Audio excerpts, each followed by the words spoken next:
Bolsonaro protagonizou novos fiascos de público durante o final de semana, em Aracaju, capital de Sergipe, e também em Ribeirão Preto, no interior do estado de São Paulo, onde está ocorrendo a AgriShow, uma feira de agronegócio imensa. O grande fiasco do Bolsonaro não é nem a quantidade de público reduzida dele, e ele mesmo já percebeu que não engaja mais tantas pessoas, mas sim o discurso que é desalinhado dos interesses bolsonaristas. E na AgriShow, Bolsonaro também vai participar, já participou, porque o agro apoia Bolsonaro. Bolsonaro não fez nada pelo agronegócio, diferentemente do Lula, que fez o plano safra da linha de crédito. Mas o agro apoia o ex-presidente e eu quero saber a sua opinião. O que você tem achado desses fiascos do Bolsonaro? Mostra que ele se enfraqueceu? O PL vai continuar usando o Bolsonaro para fazer comício? E por que o agronegócio apoia tanto assim o ex-presidente? Se você gosta de ver Bolsonaro dando fiasco, deixa o like e se inscreva no canal. Antes de entrar no assunto do vídeo, eu gostaria de dar um recado bem rápido para vocês. Tenho certeza que a maioria conhece o Paulo Giraldelli. Alguns gostam, outros nem tanto, o que é normal. O Paulo teve um problema no canal dele e ele precisou fazer um outro canal. Então eu vou deixar o link do novo canal do Paulo aqui na descrição. Ele foi alguém que ajudou muito o nosso canal no início, então vamos dar essa força para ele. Agora vamos falar dos fiascos de Bolsonaro no fim de semana. Bolsonaro foi até Aracaju, capital de Sergipe, e também esteve em Ribeirão Preto para a inauguração da AgriShow.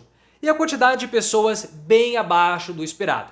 Quando o bolsonarista começa a falar que tem multidão e não tem tomada aérea, pode já começar a desconfiar que o evento deu uma flopada. Tudo bem, a gente sabe que não vai ser igual São Paulo, porque São Paulo é uma cidade, tem milhões de pessoas ali, mas um público bem diminuto. Eles vão falar que tinha uma multidão? Claro, porque eles enxergam alienígenas e extraterrestres em tudo. Então sempre vai ter ali um alienígena invisível que só eles conseguem enxergar. Mas sempre tomadas muito fechadas, ângulos bem apertados, para parecer que existe uma grande quantidade de pessoas. Bolsonaro chegou em Ribeirão Preto, o aeroporto estava lotado. Não estava lotado, pessoal, não estava, mas quando você tem um local fechado, como uma padaria, um restaurante, parece que há um mar, uma quantidade grande de pessoas. O problema, como eu falei para vocês, é o discurso do Bolsonaro. Discurso que não acaba mais se conectando ao bolsonarista, que quer ver um ataque institucional, um ataque ao STF, e Bolsonaro não faz isso. E esses eventos, eles vão ser cada vez mais comícios disfarçados, como foi no Rio de Janeiro. O grande evento em Copacabana foi um comício do PL, o que fez com que governadores e aliados de outros partidos, como o Caiado, que é do União Brasil, o Tarcísio de Freitas, do Republicanos, e também o Romeu Zema, governador de Minas Gerais, do Partido Novo, não fossem. Porque não faz sentido eu, que sou de um partido diferente, ir a um evento que é um evento do PL.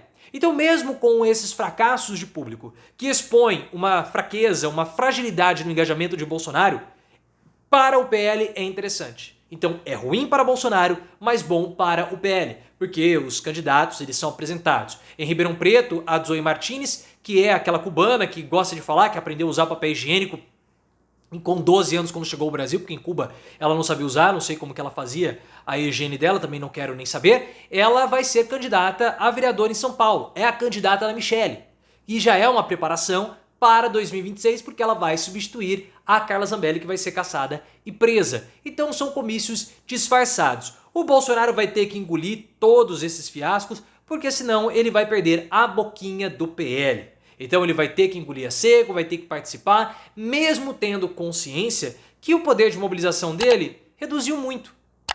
Ele mesmo confessa isso para aliados mais íntimos. O Ricardo Noblat do Metrópolis trouxe a informação recentemente. Ele não vai admitir, também não vai confessar isso publicamente. Mas não há mais o mesmo poder de engajamento. Ele viu isso. No ano passado houve um evento em Belo Horizonte com o Nicolas Ferreira e ele reclamou, pô, cadê o pessoal aqui?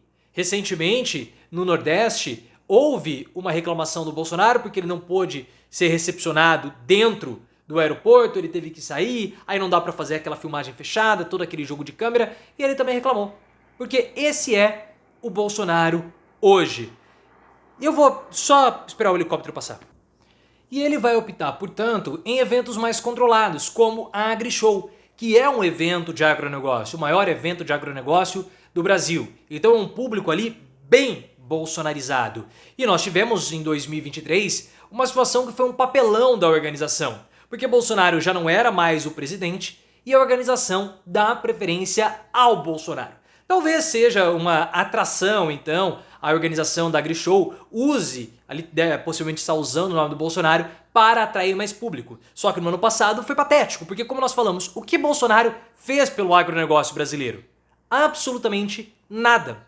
No ano passado, houve uma situação constrangedora que o ministro Carlos Fávaro da Agricultura iria num dia, a organização pediu para que ele fosse no outro, porque Bolsonaro era a grande estrela daquele dia. E aí, o governo retirou o patrocínio, muito bem feito, do Banco do Brasil. Poxa, porque o governo vai lá para fazer anúncio do aumento de 36% do Plano Safra, que foi uma ideia do Lula, lá atrás nos anos 2000. E haveria também um anúncio de uma linha de crédito em dólar do BNDES. Então o governo que ia lá para apresentar recursos e desenvolvimento para o agronegócio foi preterido por Bolsonaro, que não é absolutamente mais nada. Uma situação ridícula, o governo agiu bem, retirando o patrocínio do Banco do Brasil. E nesse ano aconteceu mais ou menos a mesma coisa, viu? Mais ou menos a mesma coisa. Porque houve a abertura não oficial, que é a abertura para os expositores, no domingo. Uma abertura fechada, mais restrita, mais para grandes empresários. E ali o Geraldo Alckmin discursou, fez um discurso bem legal sobre responsabilidade fiscal, falando que é uma responsabilidade não somente do governo, mas também do legislativo, porque está tendo todo aquele problema com a desoneração da folha de pagamento que o Lula judicializou, e o Carlos Fávaro também deu ali o seu depoimento, fez o seu discurso.